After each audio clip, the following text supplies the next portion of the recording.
नमस्कार, जय हिंद, जय भारत।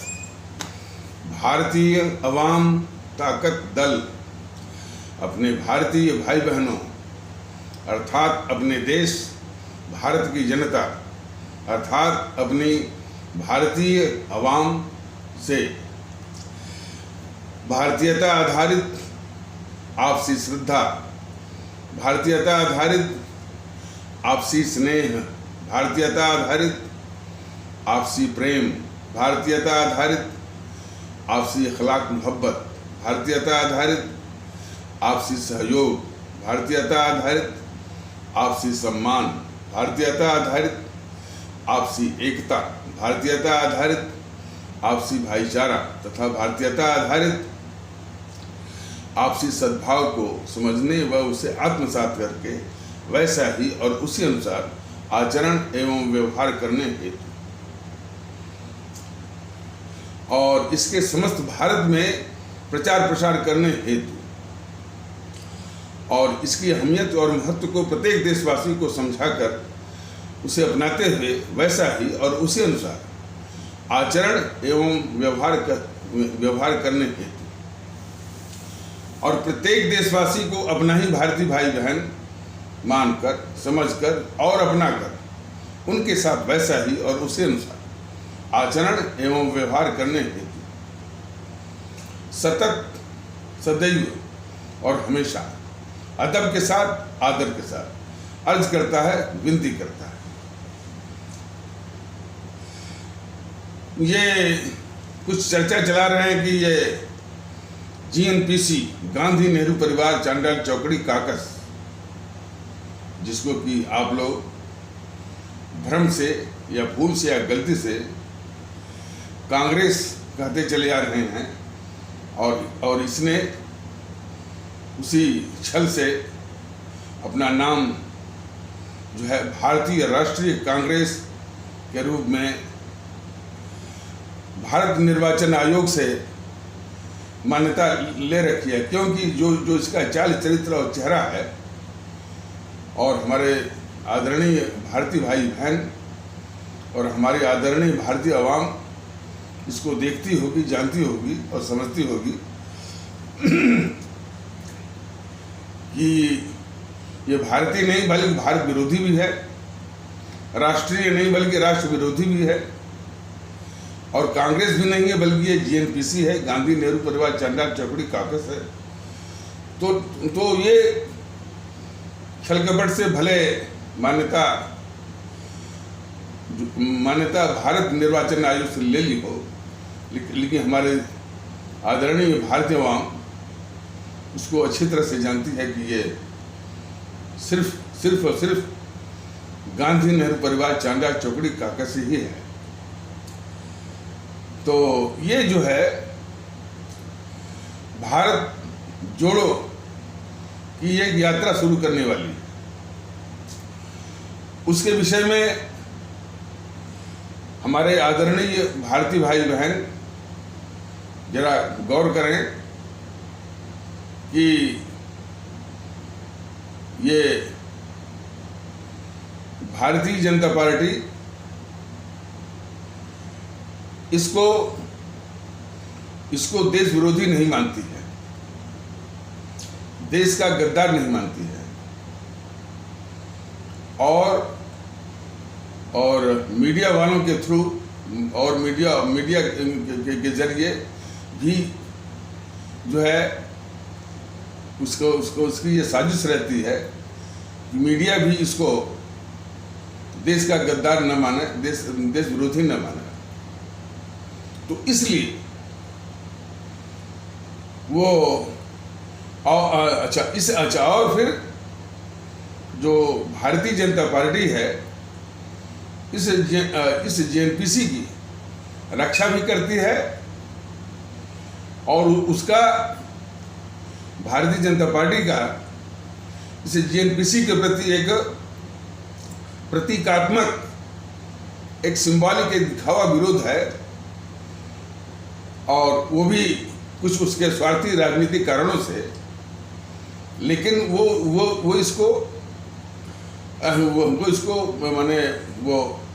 जिंदा भी रखना चाहती है, इसको पाल के रखती है, इसकी रक्षा करती है, और इसके जितने खतरनाक कारनामे हैं,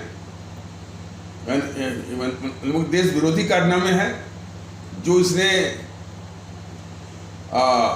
इसने लूट करके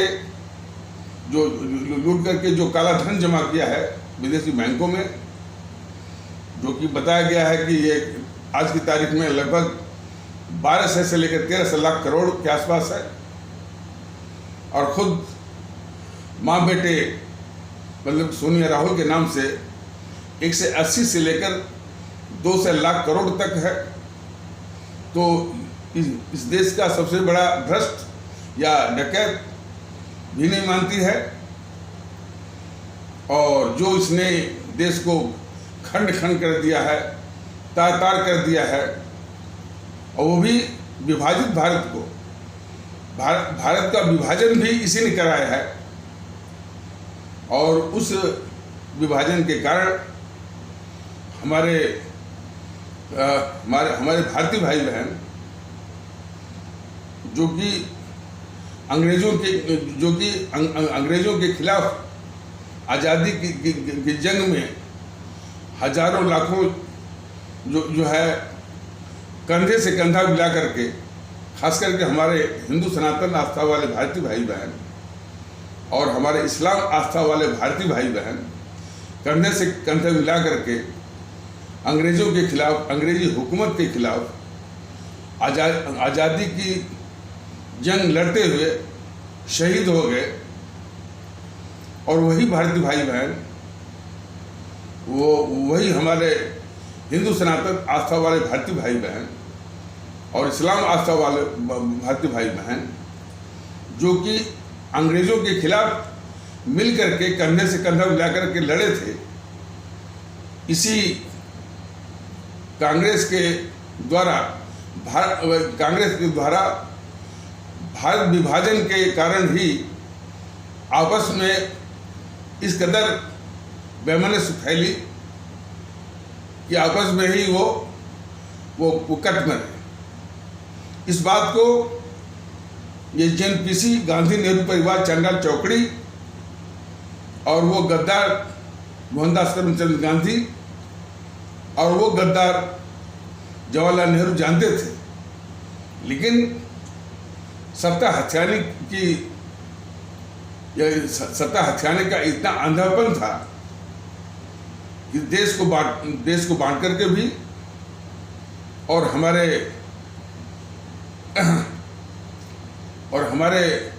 25 से 30 लाख लोगों की लाश पर भी और हमारे 3 करोड़ से ऊपर भारतीय भाई बहनों के घर उजड़ने के मंजर पर भी वो सत्ता हथियाने की हवस को, सत्ता हथियाने की उस गद्दार जवाहरलाल नेहरू की हवस को जो है पूरा करने के लिए एक बहुत बड़ी त्रासदी इस मुल्क भारतवर्ष को दिया।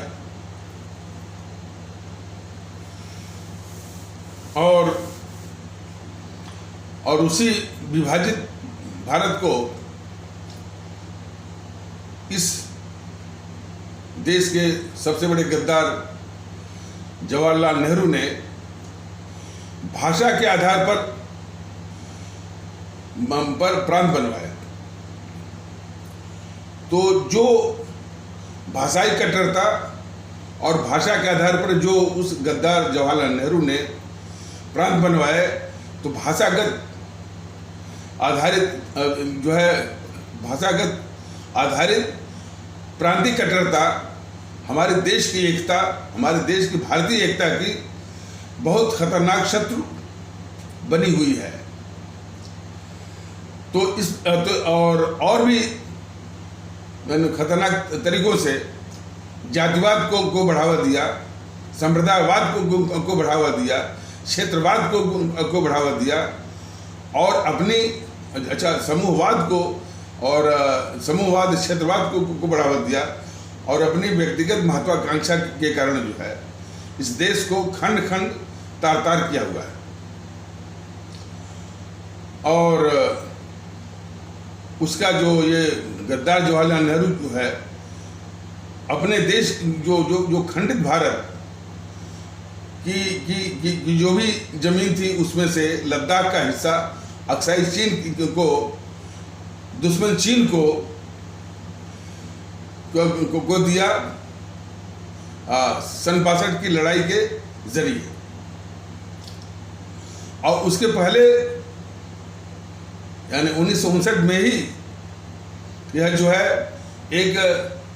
भारत के खिलाफ विश्वासघाती नारा जो कि इस गद्दार जवाहरलाल नेहरू ने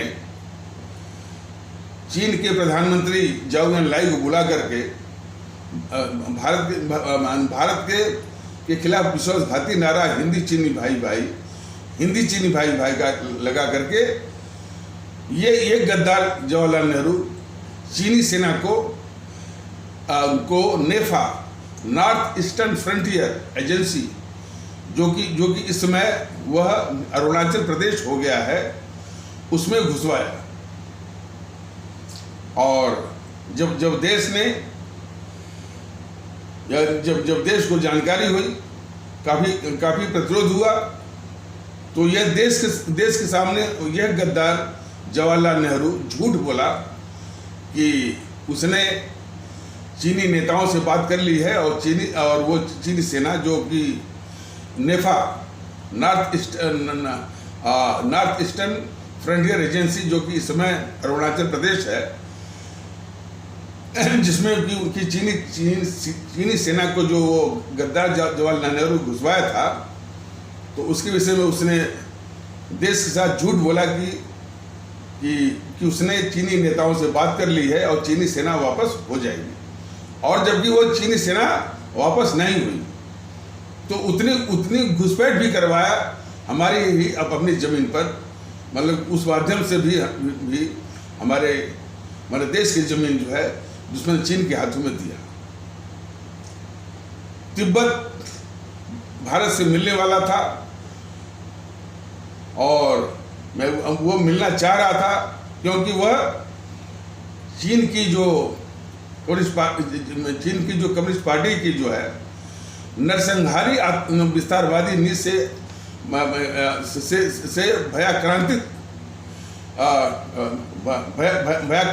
क्रांतिक होकर के, यानी डर करके वो तिब्बत, जिसका क्षेत्रफल भारत के क्षेत्रफल का 2/3 है, मान इतना बड़ा इलाका, इतने बड़े क्षेत्रफल का इलाका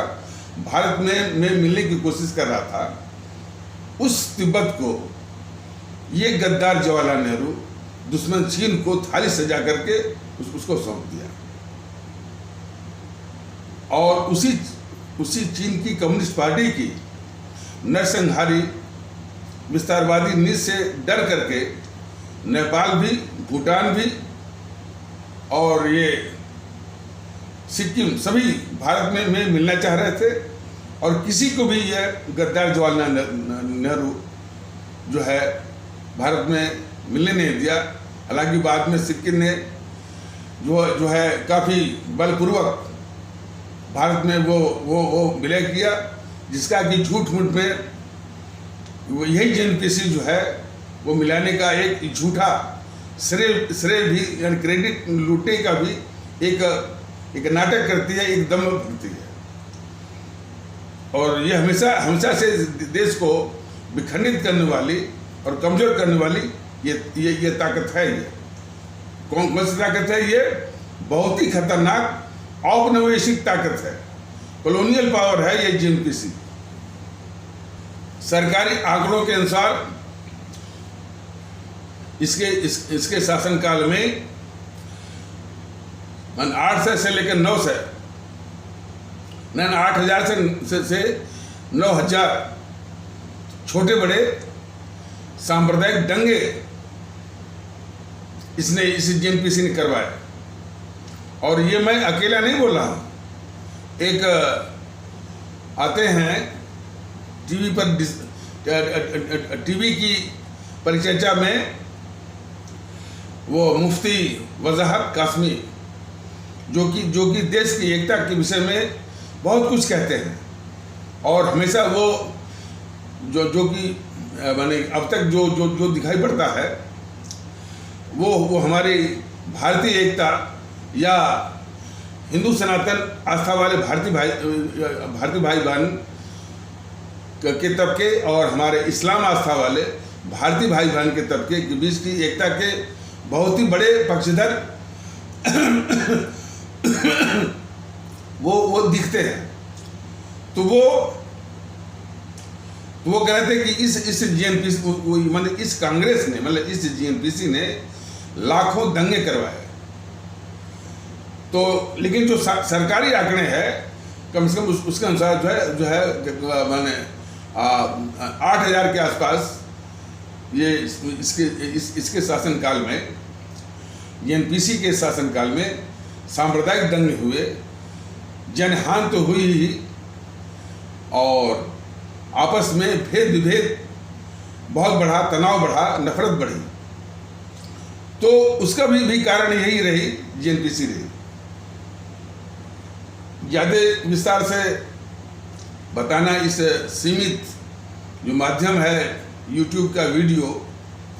उससे संभव नहीं है, लेकिन फिर भी हमारे मतलब कि 1984 में हमारे सिख आस्था वाले भारतीय भाई बहनों का इसी जीएनपीसी ने जो सरेआम कत्ल करवाया। इतनी बड़ी भयावह और इतनी बड़ी जो है खतरनाक ताकत जो है आज उसके मुंह से निकल रहा है भारत जोड़ो। और इसके साथ ये भी हमारे आदरणीय भारतीय भाई बहन जरा गौर से समझें इसको कि अभी 6-7 साल पहले एक देश का घोर गद्दार कन्हैया कुमार ने जेएनयू के प्रांगण से ये नारा लगवाया कि भारत तेरे टुकड़े होंगे, इंशाअल्लाह इंशाअल्लाह भारत की बर्बादी तक जंग जारी रहेगी। हालांकि वही कन्हैया कुमार अब देश देश में घूम रहा है, छाती तान के करके घूम रहा है। तो वो तो सिर्फ जो है ये जो देश विरोधी मानसिकता है मोदी महोदय की कि उस गद्दार कन्हैया कुमार को अदालती प्रक्रिया में डाल करके उसको किस तरह से बचाया है हमारे मोदी महोदय ने, यह देश देखता होगा। और इस बात को भारतीय अवाम ताकत दल ने कई बार बताया है कि यदि मोदी महोदय में सच्चे अर्थों में यदि देशभक्ति का थोड़ा सा भी जज्बा होता और राष्ट्रभक्ति का थोड़ा सा भी अंश होता तो निश्चित तौर पर इस घोर गद्दार कन्हैया कुमार जो कि सरेआम कहता है कि भारत तेरे टुकड़े होंगे और भारत की बर्बादी तक जंग जारी रहेगी, उसको निश्चित तौर पर अपनी सेना के हवाले किए होते और सेना ही जो है इसका मिनटों में इसका निपटारा उसी प्रकार कर दी होती जिस प्रकार हमारी भारतीय सेना सरहदों पर दुश्मन की सेना को निपटा देती है मिनटों में। जो दुश्मन की सेना हमारे देश पर आक्रमण करना चाहती है और हमारी भारतीय सेना उस आक्रमण करने वाली दुश्मन की सेना को सिर्फ दुश्मन की सेना नहीं मानती है, बल्कि वो मानती है कि यह सेना हमारे देश की संप्रभुता, सार्वभौमिकता, सॉवरेनिटी पर आक्रमण कर रही है। तो हमारी भारतीय सेना उस दुश्मन सेना को वहीं पर निपटा देती है। उसी प्रकार जब ये घोर गद्दार कन्हैया कुमार ने नारा लगाया कि भारत तेरे टुकड़े होंगे और भारत की बर्बादी तक जंग जारी रहेगी, निश्चित तौर पर इसने हमारे देश की संप्रभुता और सार्वभौमिकता, सॉवरेनिटी पर इसने सीधा हमला बोला। इसलिए निश्चित तौर पर इसको, इस घोर गद्दार कन्हैया कुमार को सेना के हवाले किया जाना था। और किया जाना था। और ये कर्तव्य जो है, जो राष्ट्रवाद का दम भरते हैं, राष्ट्रवाद का मुखौटा पहने हुए हैं, मोदी जी के द्वारा किया जाना था। यदि उनमें थोड़ी भी राष्ट्रभक्ति का अंश होता और मुल्क परस्ती का थोड़ा सा भी जज्बा होता, तो उसका ये तकाजा है कि ऐसे तत्व को बगैर किसी तर्क के, बगैर किसी बहस के, वो निश्चित तौर पर उसे अपनी भारतीय सेना के हवाले कर दिया जाना था, जो कि इस मिनटों में इसका निपटारा कर दी होती। और इतना ही नहीं, इसके समर्थन में जो भी लोग भी आए, इसके समर्थन में इस घोर गद्दार कन्हैया कुमार के जो कि नारा लगवाया, भारत तेरे टुकड़े होंगे, भारत बर्बादी तक जंग जारी रहेगी, इसके समर्थन में जो केजरीवाल आया,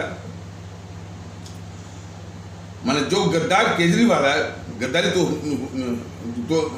तो हो ही गई ना। तो जो गद्दार केजरीवाल आया, जो गद्दार राहुल गांधी आया, और इसके साथ साथ सीताराम येचुरी, डी राजा, प्रकाश करत भी आए, और जाकर के ये चरण भी छुआ था अखिलेश यादव का। इन सबको मोदी जी से यह अपेक्षा थी कि राष्ट्रवादी बनते हैं ना, इसलिए कि इन सबको सेना के हवाले कर दिया जाना चाहिए था। और हमारे आदरणीय भारतीय भाई बहन जरा समझें कि यदि ये सभी सेना के हवाले कर दिए गए होते, तो हमारे हमारे भारतवर्ष की जो पावन भूमि है, जो इन देश विरोधी ताकतों के भार से काफी भारित है, तो कुछ तो भार इसका इन देश विरोधी तत्वों के से रहित अपनी ये पावन धरती कुछ तो हल्की होती। लेकिन ये सारी बातें वो महत्व रखती हैं उसके लिए जो इस मुल्क से मोहब्बत करता है, जो राष्ट्रवाद का दम भरता है, नाटक करता है, और राष्ट्रवाद के माध्यम से और राष्ट्रवाद के मुखौटे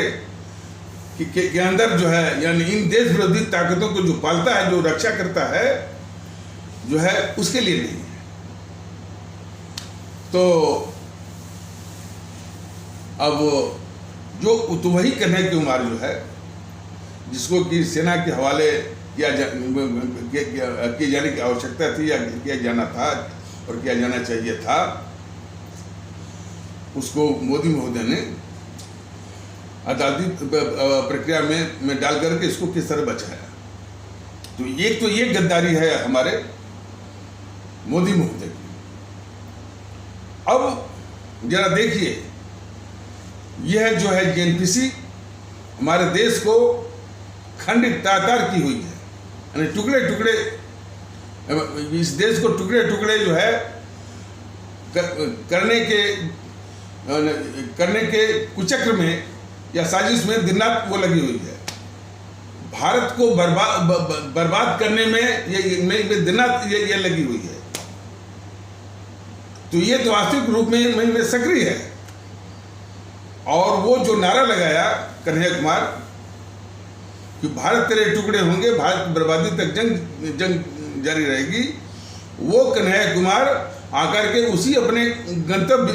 यानी डेस्टिनेशन उस ताकत के पास ही पहुंच गया, जो कि वास्तविक रूप में, हकीकत में इस देश के टुकड़े टुकड़े कर रही है, और भारत की बर्बादी तक उसकी जंग और उसकी कोशिश या उसकी साजिश जारी है। ये जेएनपीसी वहीं पर ये नारा लगाने वाला कि भारत तेरे टुकड़े होंगे, भारत बर्बादी तक जंग जारी रहेगी, ये वहीं पहुंच गया अपने पात्र डेस्टिनेशन जेएनपीसी के पास। अपने पात्र जो है वो जो उसकी मंजिल थी, मतलब कि कन्हैया कुमार की मंजिल क्या थी? कन्हैया कुमार ने नारा लगाया कि भारत तेरे टुकड़े होंगे, भारत की बर्बादी तक जंग जारी रहेगी। तो उसकी मंजिल थी कि ऐसी ताकत के साथ हो जाए जो कि वास्तविकता में खुद ही जो है इस देश के टुकड़े टुकड़े कर रही है और इसकी बर्बादी तक जो है हमेशा जो वो साजिश कर रही है, उसे कर रही है। तो वो अपने उसी मंजिल पर पहुंच गया। ये गद्दार कन्हैया कुमार जिसने नारा लगाया था कि भारत तेरे टुकड़े होंगे, भारत की बर्बादी तक जंग जारी रहेगी। तो अब इन दोनों का मेल हो गया।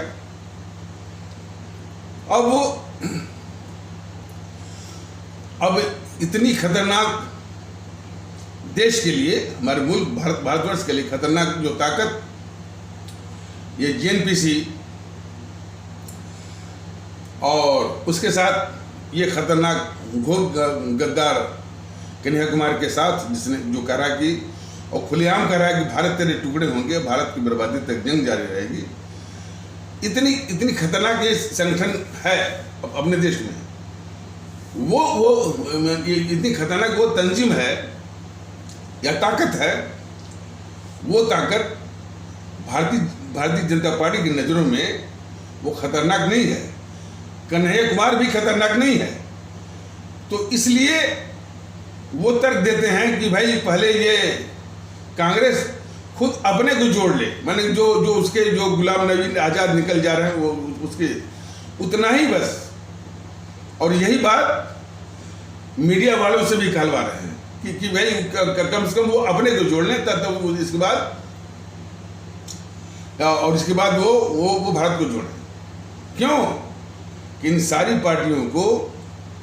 देश की चिंता नहीं है। ये सारी पार्टियां, मीडिया वाले, इनकी भी मानसिकता देश विरोधी है। ये सारी जो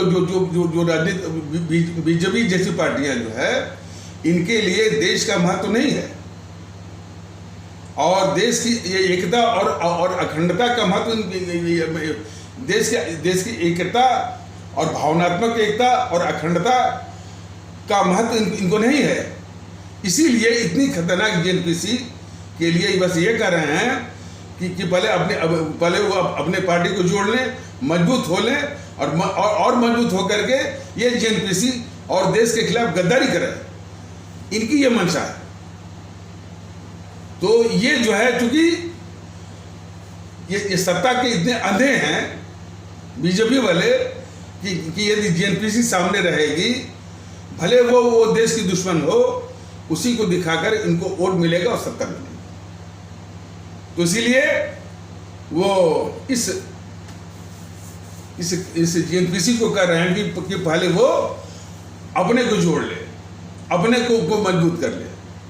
लेकिन भारतीय अवाम ताकत दल उसको जोड़ने और उसको मजबूत होने को एक देश विरोधी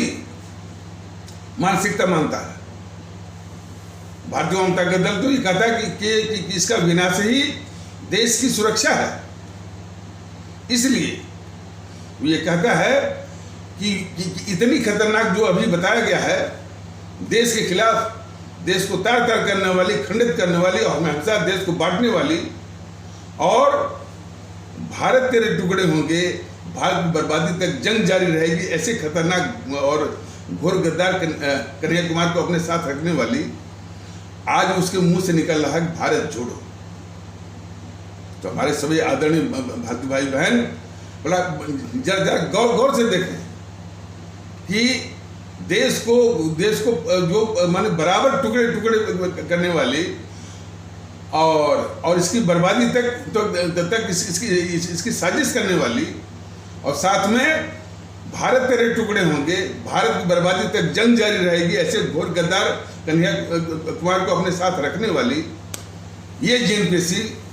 आज उसके मुंह से निकल रहा है भारत जोड़ो। तो हमारे भारतीय भाई बहन जरा माने इतने खतरनाक आयाम को जरा ठीक से पहचाने। ये वैसे ही, अब इसका वर्णन करना थोड़ा सा माने काफी कठिन है। ये वैसे ही है कि आपके गांव गिराज में यानी घोर कोई डकैत हो, बराबर उसको लूटता हो गांव को, और वो गांव वालों को ये कहे कि जो है अब जो है हम आपका कल्याण करेंगे, अब जो है लोगों को की भलाई करेंगे। वो डकैत वो जिसका काम ही है जो है जिसका काम ही है उस गांव को लूटना और उस गांव को तबाह करना है, लेकिन उसके मुंह से निकला कि मैं जो है इस गांव की भलाई करूंगा, और मैं जो है इस गांव की मैं सलामती चाहता हूं। मान लीजिए इस तरह से उसके मुंह से निकले, तो ये लगभग उसी प्रकार है कि जो देश को हमेशा टुकड़े करने के हमेशा कुचक्र में सक्रिय है,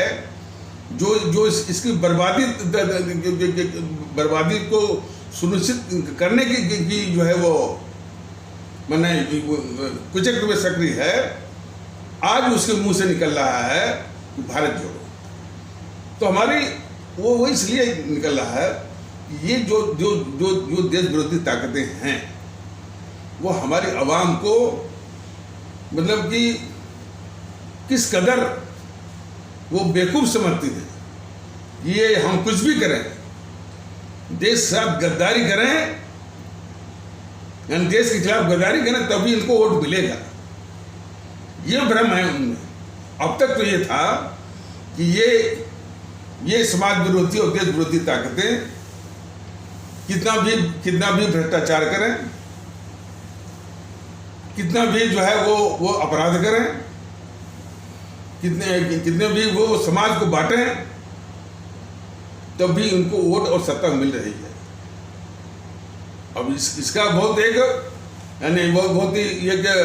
बहुत ही दुखद पहलू है। हमारे आदरणीय भारतीय भाई बहनों की तरफ से ये बहुत ही दुखद पहलू है कि ये जो ताकतें माने अपने देश के खिलाफ गद्दारी भी करती हैं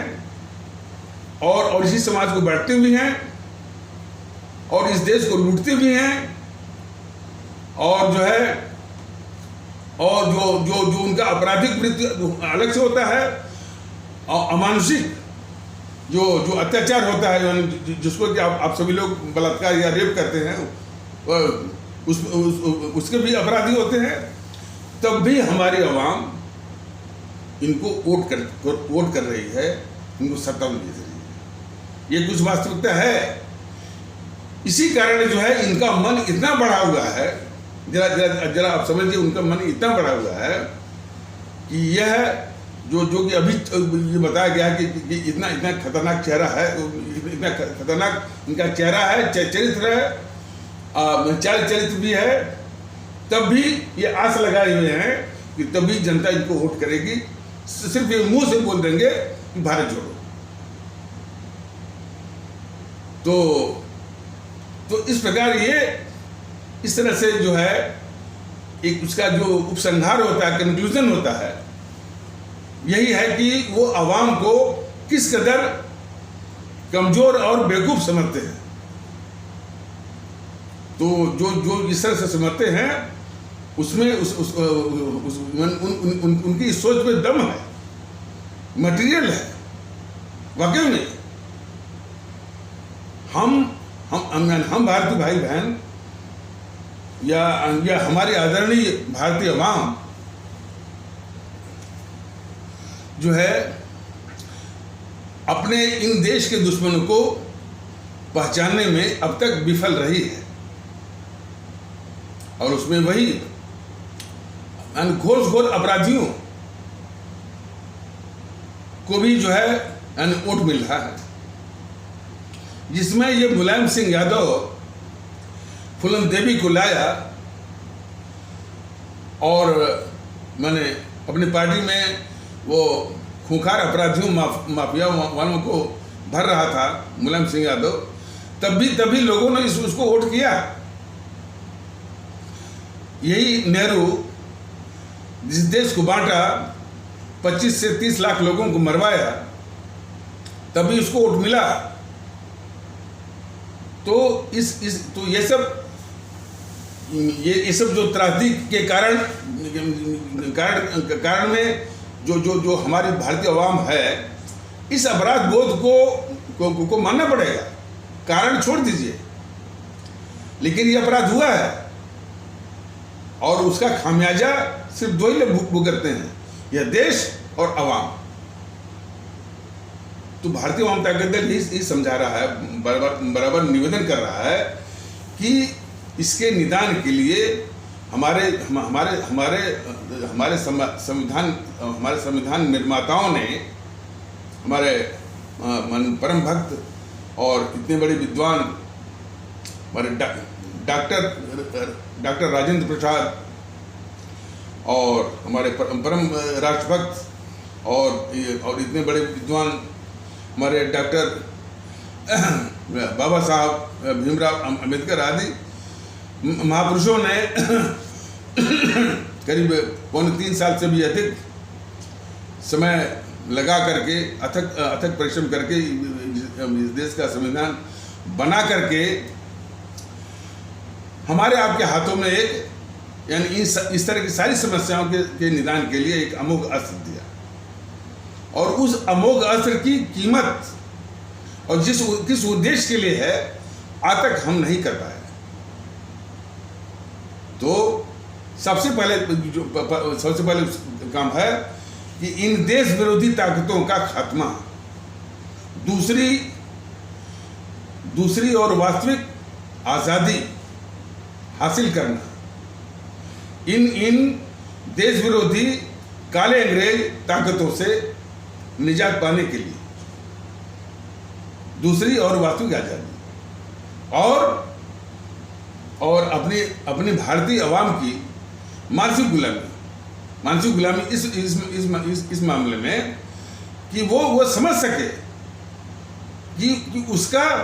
भारतीय समाज का और देश का हितैषी कौन है, दुश्मन कौन है। मैंने जो है इसी मानसिक गुलामी के कारण जो है ये उसकी क्षमता, विवेकशीलता लगभग वो गायब हो गई है। और किन कारणों से गायब हुई है, ये इसको भी भारतीय अवाम ताकत दल बार बार बता रहा है कि जातिवाद में अपने व्यक्तिगत स्वार्थ को देखना, संप्रदायवाद या सांप्रदायिकता में अपने व्यक्तिगत स्वार्थ को देखना ही नहीं, साधना, देखना भी और साधना। उसी प्रकार भाषावाद में भी अपने व्यक्तिगत स्वार्थ को देखना और साधना। और भाषागत जो प्रांत बने हुए हैं उस प्रांतवाद में अपने व्यक्तिगत स्वार्थ को देखना और साधना। इस प्रकार जितने भी ये जहरवाद हैं उनमें व्यक्तिगत स्वार्थ को देखना और साधना। इसी के कारण जो है हमारी विवेकशीलता कि जो ये पहचान सके कि कौन सा तत्व हमारा और हमारे समाज का और हमारे देश का हितैषी है और कौन सा तत्व हमारा और हमारे देश और हमारे भारतीय समाज का दुश्मन है। इसकी पहचान का अभाव जो है, इसी जो है मानसिक गुलामी के कारण जो विवेकशीलता का जो क्षरण हुआ है, जो उसका अभाव हो गया है, उसकी एब्सेंस हो गई, इसी का। तो हमारे भारतीय भाई बहन उसको बहुत गौर से देखें कि उस विवेकशीलता को वापस लाना, तभी आप पहचान पाएंगे कि हमारा, आपका और इस समाज का, इस देश का हितैषी कौन है और दुश्मन कौन है। और वो तभी होगा कि आप जो है एक राष्ट्रीय दृष्टिकोण, एक भारतीय दृष्टिकोण में वो विकसित करें। और तभी संभव होगा जबकि आप स्वयं अपने को भारत में स्वयं आप अपने को भारतीय मानेंगे और जो हमारे अपने जो देशवासी हैं उनको भी अपना ही भारतीय भाई बहन माने। इसीलिए बार बार भारतीय जनता दल उसके माने एक मुश्त निदान के लिए कहता है कि भाई कि पूरे देशवासी अपने को भारतीय माने और अपने जो हमारे देशवासी अपने बंधु हैं, भाई हैं, उनको भी अपना भारतीय भाई बहन माने। इसीलिए आप लोग देखते होंगे कि भारतीय जनता दल ने इसी भारतीय एकता को लाने के लिए, उसका एहसास कराने के लिए हमारे समाज के विभिन्न तबकों को संबोधित करने के लिए तरह तरह के संबोधन का उसने इजाद किया है, खोज की है, निर्माण किया है।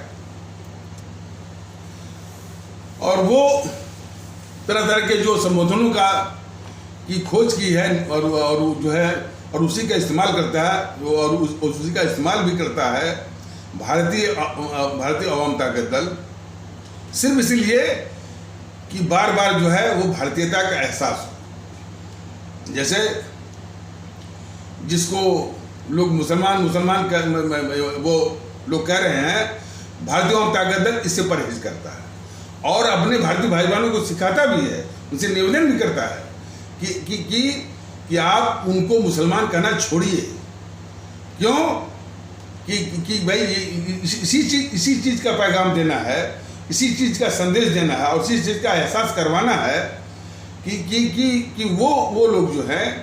हमारे अपने भारतीय भाई बहन हैं, वो मुसलमान नहीं हैं, हमारे अपने भारतीय भाई बहन हैं, सिर्फ आस्था उनकी इस्लाम की है। तो इसलिए उनको मुसलमान न कह करके ये संबोधन जो कि भारतीय अवाम ताकत दल ने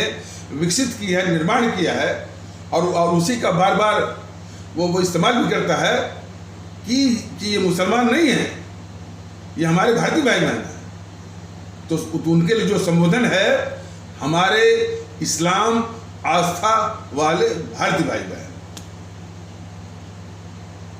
मैं फिर से कह रहा हूँ, उनको मुसलमान न कह करके ये संबोधित करने की जरूरत है, ऐसा एहसास कराने की भी जरूरत है कि वो हमारे इस्लाम आस्था वाले भारतीय भाई बहन हैं। तो इस संबोधन में भी एक संदेश छुपा हुआ है, एक पैगाम छुपा हुआ है कि मूलतः और हकीकत में वो हमारे भारतीय भाई बहन हैं, आस्था उनकी इस्लाम की, बस इतना सही है। और उसी प्रकार इनको हिंदू न बोल करके भारतीय अवाम ताकत दल ने जिस संबोधन को विकसित किया है, निर्माण किया है, वो है हमारे हिंदू सनातन आस्था वाले भारतीय भाई बहन। और उसी प्रकार जितनी भी और क्रमशः आस्था वाले जो भारतीय भाई बहन हैं, उनके लिए भी है हमारे ईसाई आस्था वाले भारतीय भाई बहन,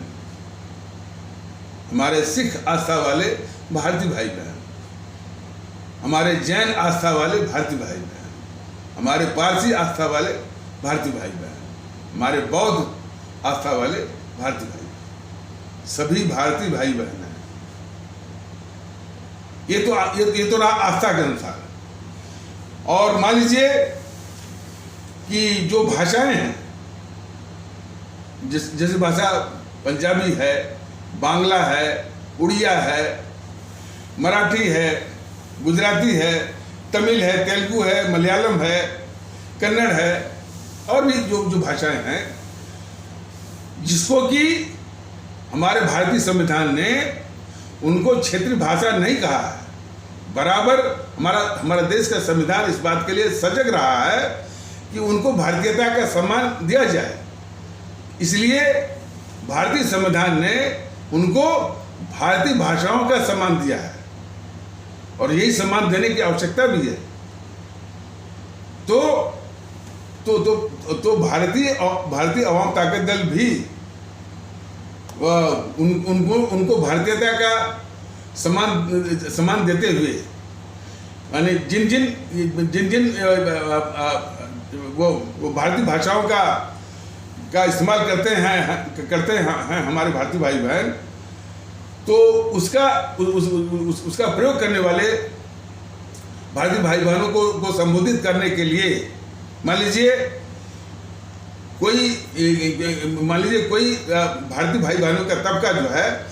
वो हमारी जो भारतीय भाषा है बांग्ला, उसका इस्तेमाल करते हैं। तो भारतीय आवाम ताकत दल के अनुसार जो उसने उनके लिए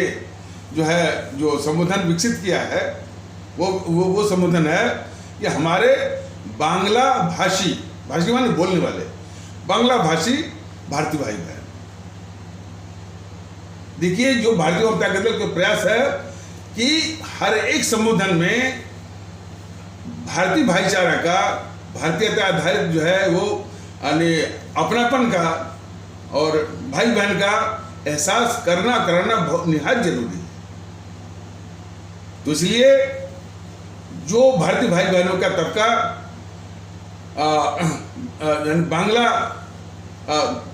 बांग्ला भारतीय भाषा का प्रयोग करते हों, उनके लिए जो संबोधन है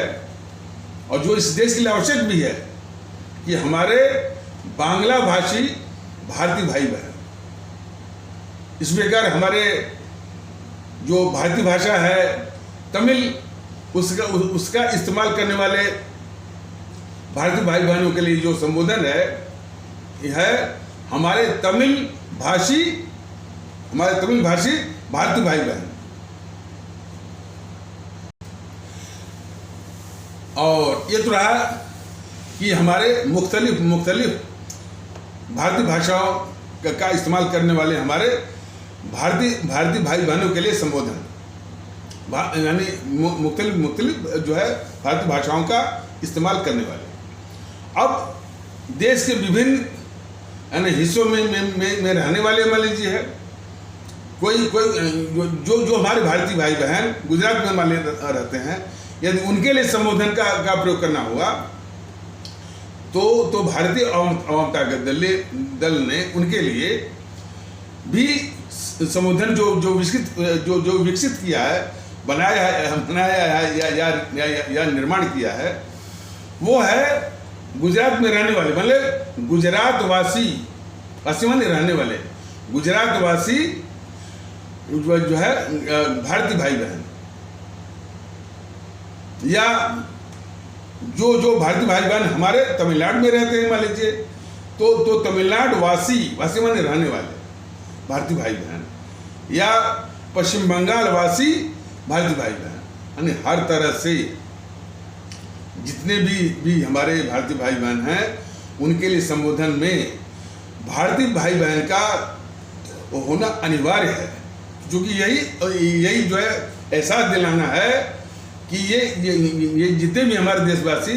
अपने ही भारतीय भाई बहन हैं और उनका जो वजूद है, जो पहचान है, इसके अलावा कुछ नहीं है। कुछ लोग सवाल करते हैं, सवाल क्या करते हैं कि जो इस तरह का जो सोच का माने सोच का जो प्रदूषण है उनके दिमाग में जो ठूसा गया है, उसी का दुष्परिणाम है। कुछ लोग कहते हैं सर कि साहब यदि भारतीयता आ जाएगी तो भारतीयता आ जाएगी, भारतीयता में सब लोग समा जाएंगे, तो हमारी उड़िया का क्या होगा, हमारी उड़िया अस्मिता का क्या होगा, हमारी गुजराती अस्मिता का क्या होगा, हमारे वो बंगाली अस्मिता का क्या होगा, हमारे तमिल अस्मिता का क्या होगा। भारतीय आवाम ताकत दल ने बराबर कहा है कि ये जो है हमारी विभिन्न भौगोलिक परिस्थितियों में मैंने बराबर कहा है कि जैसे इसको आप यूँ समझिए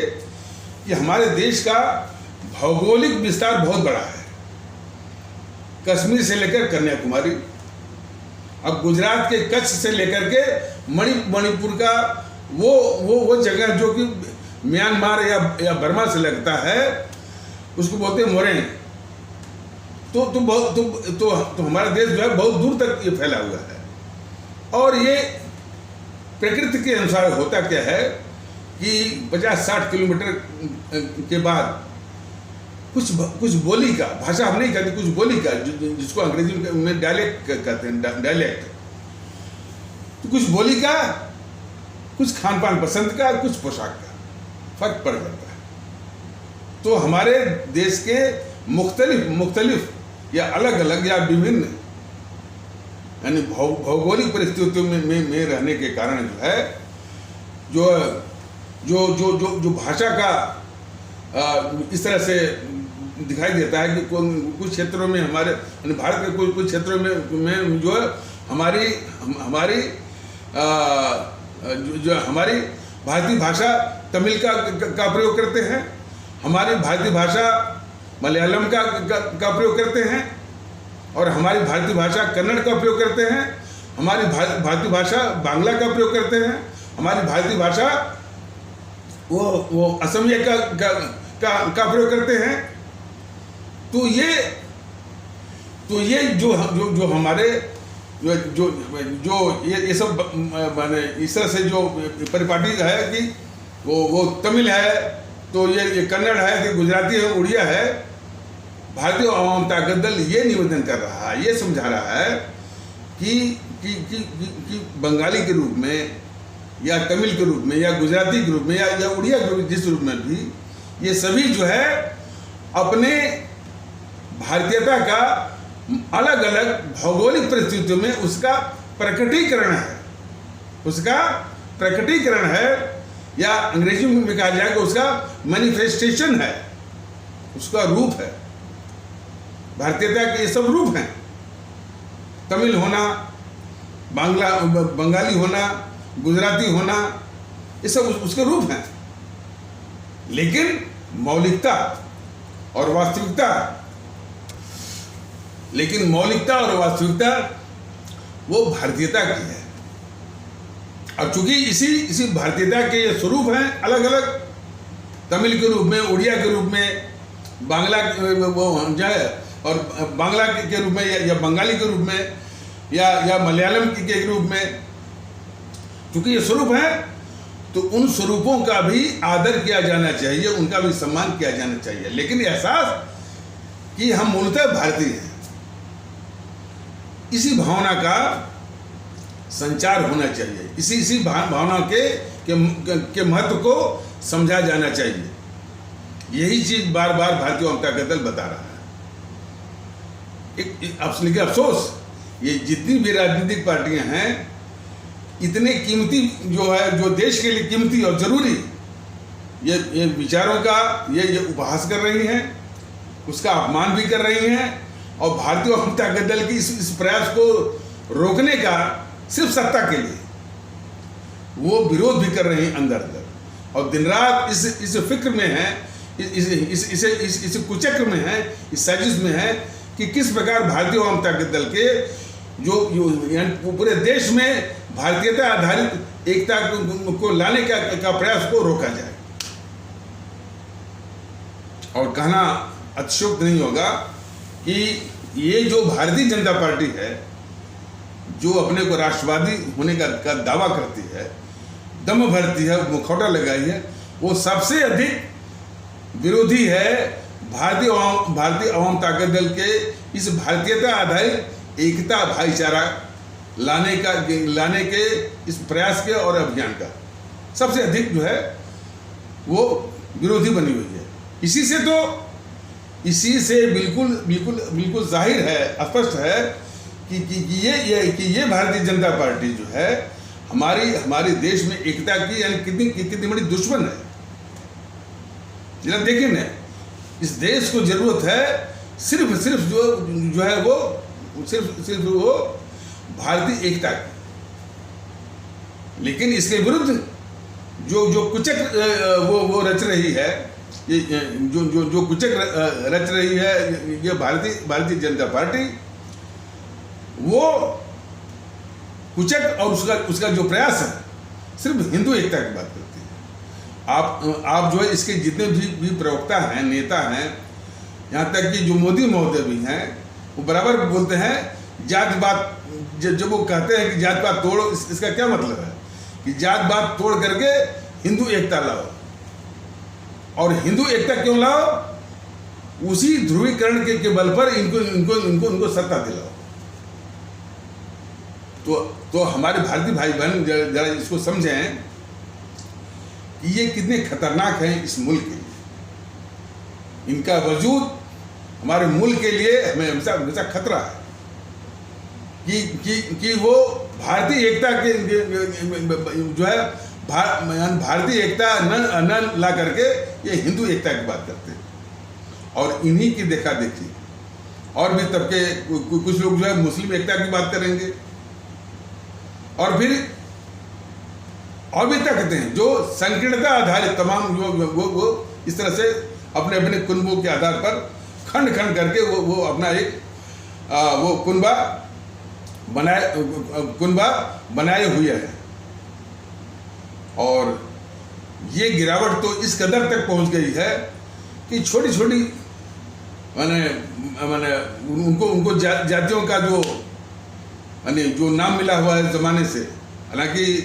इन जातियों का अस्तित्व जो है भारतीय संविधान ने बिल्कुल समाप्त कर दिया है। भारतीय संविधान ने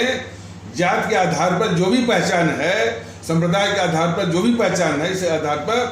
उस सारी पहचान को भारतीय संविधान ने समाप्त कर दिया है और उसके स्थान पर हमको जो पहचान दी है कि हम भारत के लोग हैं। लेकिन ये सब इतने दुष्ट किस्म के हैं, हमेशा भारतीय संविधान का अनादर करते हुए फिर वही उसी जात को जिस जात की पहचान को भारतीय संविधान ने समाप्त कर दिया है,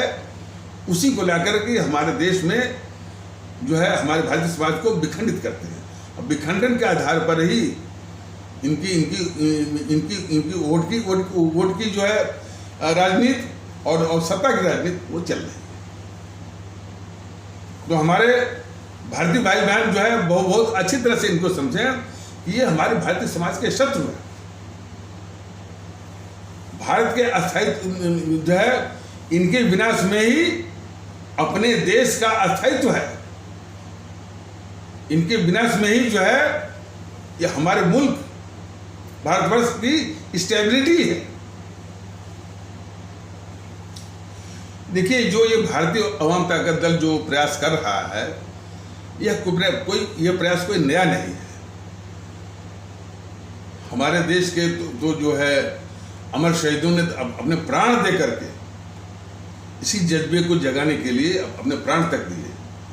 लेकिन उसे जो चूक हुई कि देश के दुश्मनों की पहले वो पहचान कर ली होते और अंग्रेजों को भगाने के पहले जब इनका इंतजाम कर लिए होते तो ये काम आसान होता। जब जैसे कि जिसमें आज़ादी की जंग चल रही थी अंग्रेजों के खिलाफ, आज़ादी की तो ये जो मैंने सत्ता हथियाने वाली जो गैंग थी, वो एक नकली आज़ादी की लड़ाई का एक नाटक कर रही थी। तो उसका इंतजाम जो है पहले ही हो जाना चाहिए था। अब जितने लोग इस गांधी के साथ थे, डॉक्टर राजेंद्र प्रसाद थे, एम.ए. अंसारी थे, सरदार पटेल भी थे, तो इस गांधी की जो है भारत विरोधी जो उसकी सोच थी, वो मुंह से कुछ भी कहता रहे। ये मोहनदास करमचंद गांधी मुंह से कुछ भी कहता रहे, लेकिन जो उसकी गतिविधि थी, कारनामे थे, उससे हमारे आदरणीय भारतीय भाई बहन, हमारे देशवासी उसको पहचाने। हमेशा भारत विरोधी और अंग्रेजों के हित में कहना अतिशयोक्ति नहीं होगा। कई उस समय के जो पार्लियामेंटेरियन थे इंग्लैंड के, वो बोलते थे कि वो भारत में एक इंग्लैंड का जो है बिल्कुल क्या कहते हैं कि एक उसका हितैषी नुमाइंदा पड़ा हुआ है और उस इंग्लैंड के का इशारा जो था हमेशा जो है इसी मोहनदास करमचंद गांधी के लिए था। इसको फिर से हम कह रहे हैं, बता रहे हैं, जरा जरा इसको गौर से जरा सुनिए। कई ऐसे वाकयात मिले हैं कि उस समय के ब्रिटेन के कई सांसद जो है उन्होंने कहा कि भाई ब्रिटेन के हितों को देखने वाला ब्रिटेन और ब्रिटेन का और ब्रिटेन के हितों का प्रतिनिधि जो है भारत में है, और उनका इशारा जो है इसी मोहनदास करमचंद गांधी की ओर ही था। तो ब्रिटेन के सांसद भी वहाँ के पॉलिटिशियंस भी मानते थे कि ये गांधी जो है ब्रिटिश सरकार के हितों वो हितों की का प्रतिनिधि भी है और रक्षक भी है। हमारे आदरणीय भारतीय भाई बहन जरा उसको समझें। अरे इस कांग्रेस के 4 राष्ट्रीय अध्यक्ष जो है यानी घुटनों के बल पर ब्रिटेन की जो महारानी थी विक्टोरिया, उसकी वफादारी की कसमें खा करके, शपथ लेकर के जो है उसकी विक्टोरिया के प्रति वफादारी की कसमें खाए। कसम खाने के बाद ही इन कांग्रेस के 4 राष्ट्रीय अध्यक्ष को नाइटहुड मिला। इस कदर ये सब गद्दार रहे जो है वो कांग्रेस के जो है वो अध्यक्ष। वो कांग्रेस कहती कि उसने आज़ादी की लड़ाई लड़ी। और इतना ही नहीं, ये बराबर जो कांग्रेस के नेता प्रवक्ता जब इस बात को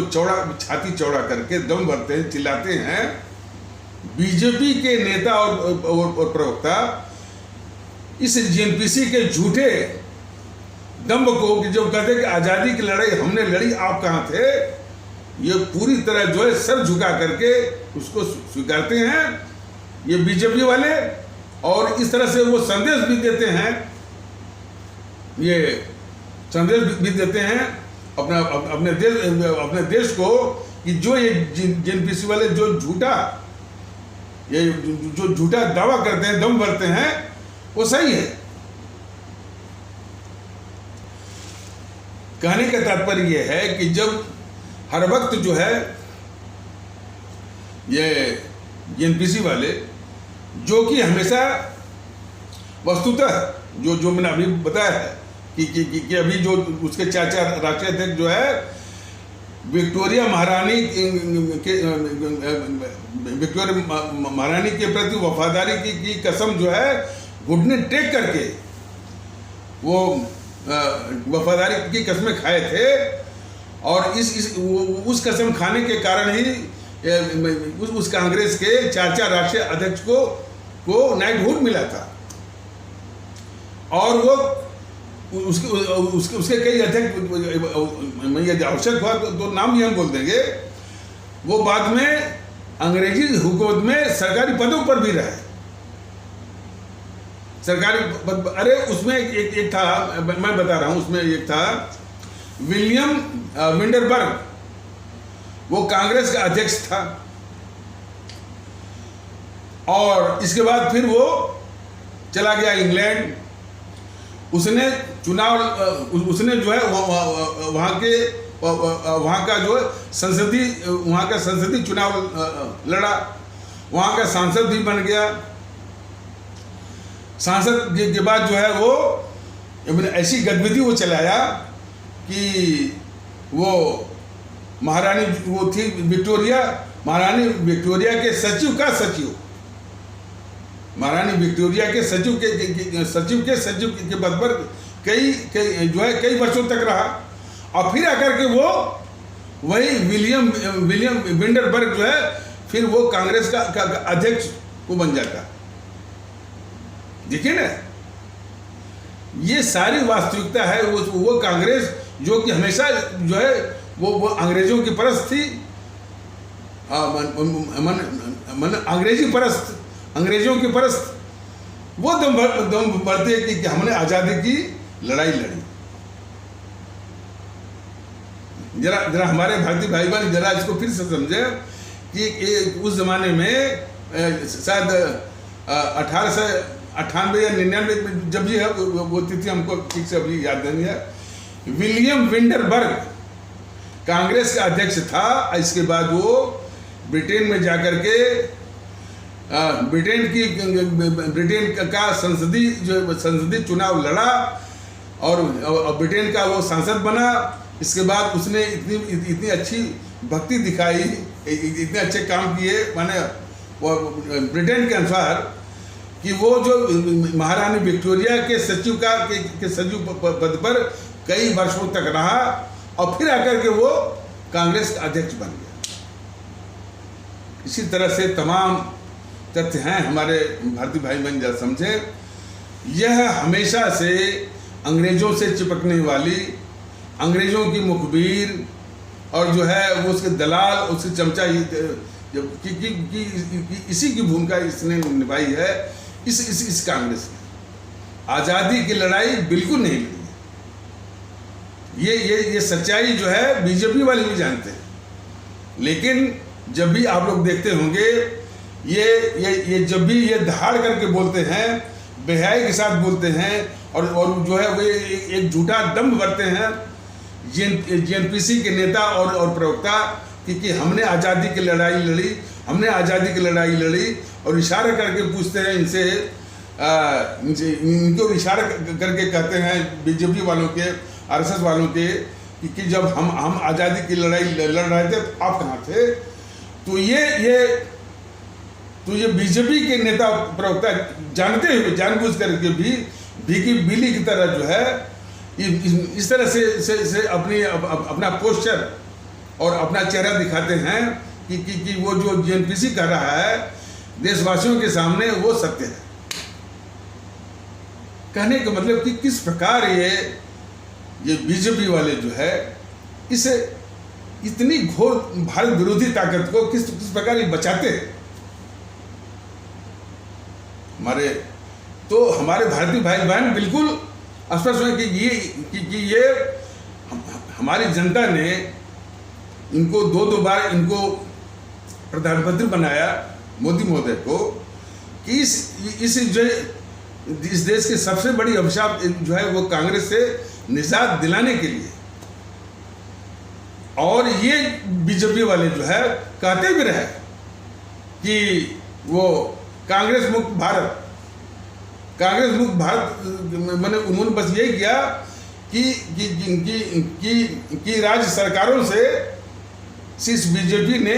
वो कांग्रेस को या जेएनपीसी को बेदखल कर दिया। लेकिन बेदखल करने के बाद भी उस कांग्रेस को ये पालते रहे, उसकी रक्षा करते रहे। तो पालना और रक्षा करना तो था ही। उसके माने जो खतरनाक जो चेहरा है, जो उसके खतरनाक जो कारनामे हैं, भारत विरोधी कारनामे हैं, उसको बराबर ये ढकते रहे। और किस सात्रियाना माने तरीकों से ये बीजेपी वाले जो है किसी जेएनपीसी के लूट और उसके देश विरोधी पापों को किस प्रकार ढकते हैं, कुछ नमूने जरा देखिए। और मैंने पिछले कुछ एपिसोडों या कुछ कथानकों के माध्यम से मैंने बताया है कि 2014 के लोकसभा चुनाव के दौरान ये मोदी महोदय घूम कर प्रचार किए थे, बोले थे कि ये कांग्रेस बहुत बड़ी लुटेरी है, इसने बहुत इसके बराबर कोई लुटेरा वो हो सकता ही नहीं है। और उसके लूट के अंदाज को बताने के लिए उन्होंने बोला था, भोपाल में बोला था कि भोपाल में एक लिख करके और इसके लूट के अमाउंट को यदि क्वान्टिफाई किया जाए कि कितना लूटा है, तो उसको दिखाने के लिए यदि भोपाल में एक लिख करके उसके आगे शून्य बढ़ाया जाए तो वो शून्य बढ़ते बढ़ते वो दिल्ली तक पहुंच जाएगा। ये मोदी जी के शब्द है। और वाकई में वो जो कि चुनाव जीतना था, माहौल बनाना था तो ये तो बोल गए, और वो लूट है। मैंने बताया है कि ये इस जेएनपीसी ने, जेएनपीसी की जो इस समय जो काला धन जो है विदेशी बैंकों में जो रिपोर्ट है, वो 12 से लेकर 13 लाख करोड़ का है, जो कि लगभग $16 ट्रिलियन, $16 ट्रिलियन बनता है। एक रिपोर्ट और है कि इन अंग्रेजों ने करीब 200 सालों में या 190 साल, जो भी आप मान लीजिए, तो 190 या 200 सालों में इन अंग्रेजों ने $45 ट्रिलियन, जो कि लगभग बनता है आपका 36 से लेकर 37 लाख करोड़ बनता है। इतना सब लूट करके वो अंग्रेज यहाँ से ले गए। तो एक वो अंग्रेज थे जो कि इस देश का 36 से लेकर के 37 लाख करोड़ लूट के ले गए, या 45 ट्रिलियन डॉलर लूट के ले गए। और ये जेएनपीसी, लेकिन वो उनको लूटने का मौका था, लेकिन वो उन्होंने ये लूट जो है 200 सालों में की थी। ये जेएनपीसी 60 सालों में $16 ट्रिलियन या 12 से लेकर के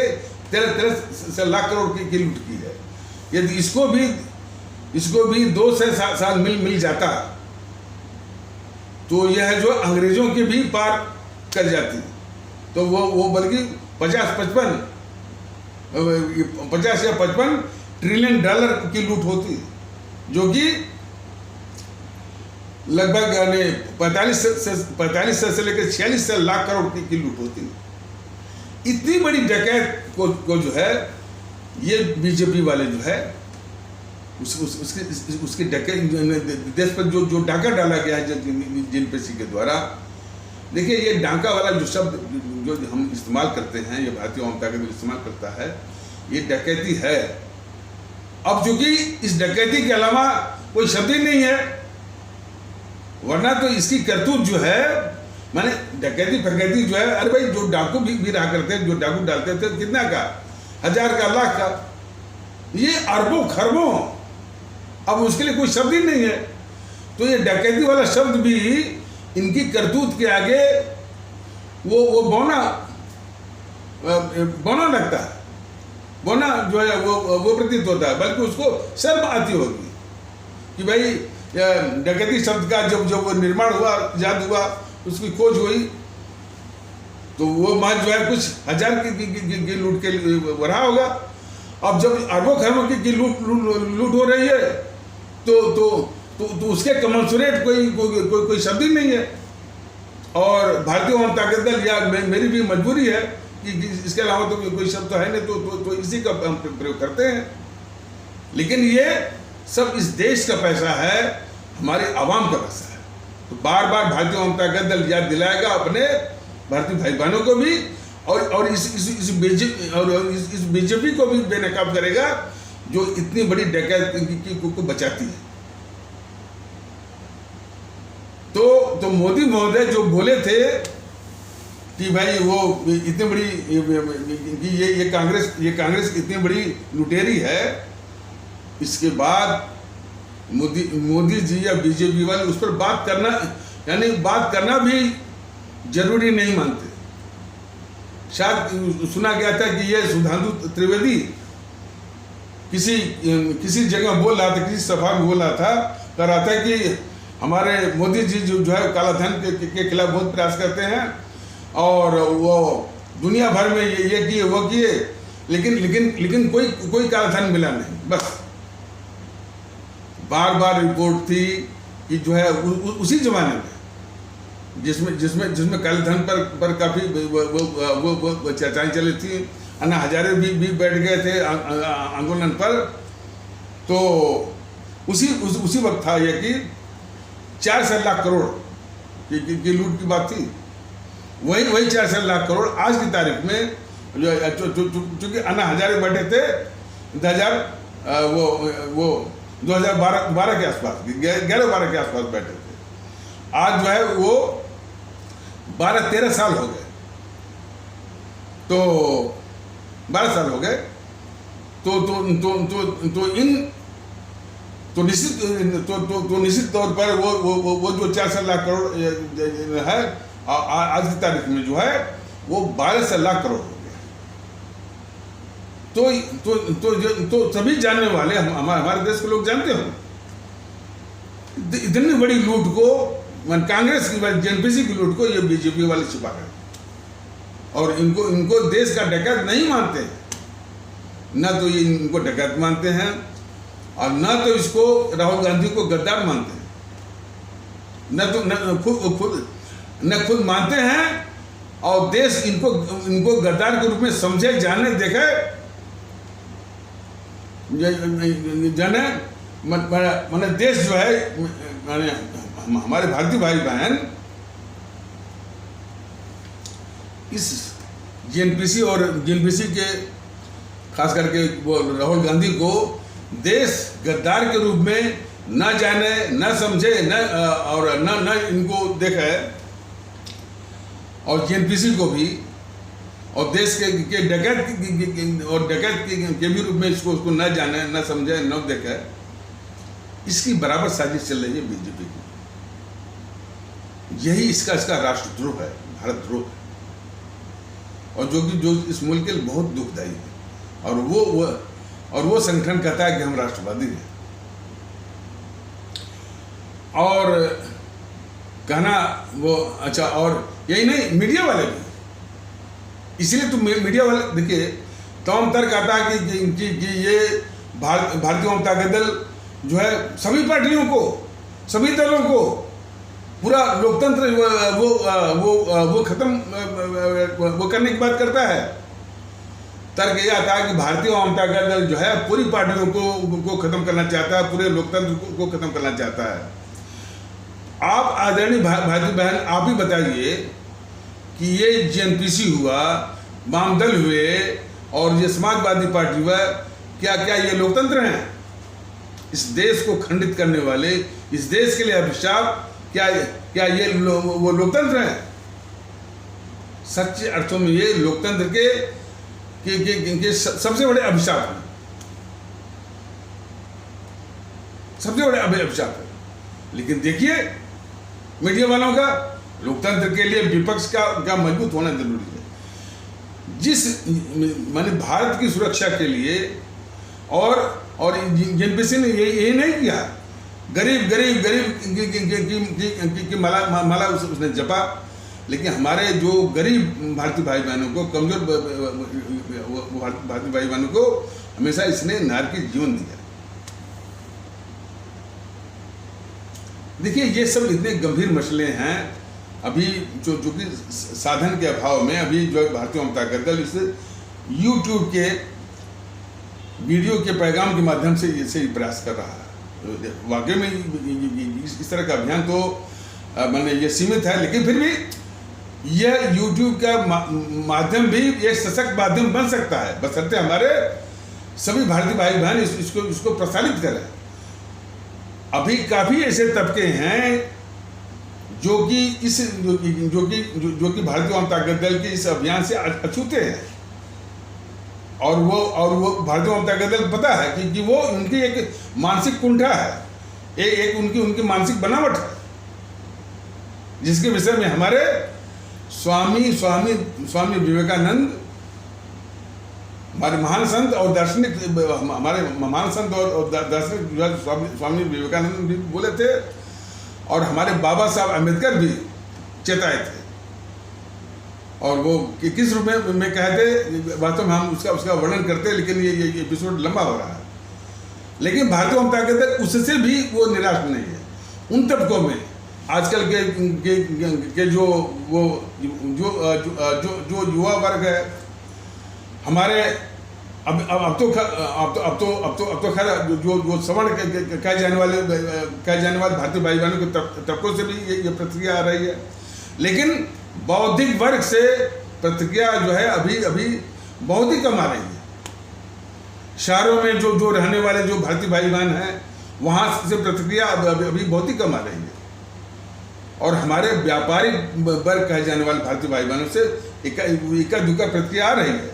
लेकिन अभी पूरा लगभग पूरा वो हमारा ये तबका जो है अपने भारतीय समाज का बिल्कुल अछूता पड़ा है।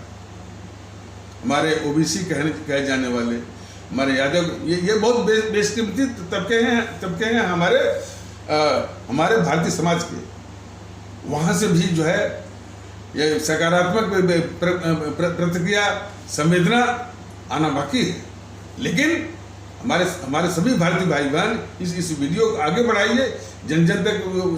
तक इसको पहुंचवाइए और भारतीयता के माहौल को लाने का प्रयास, और उस प्रयास की पहली सीढ़ी है कि इन ताकतों को ईवीएम मशीन पर शून्य करिए,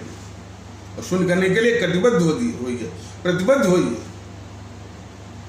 सन्नद्ध होइए और कमिटेड होइए, वो रिजल्ट लाइए।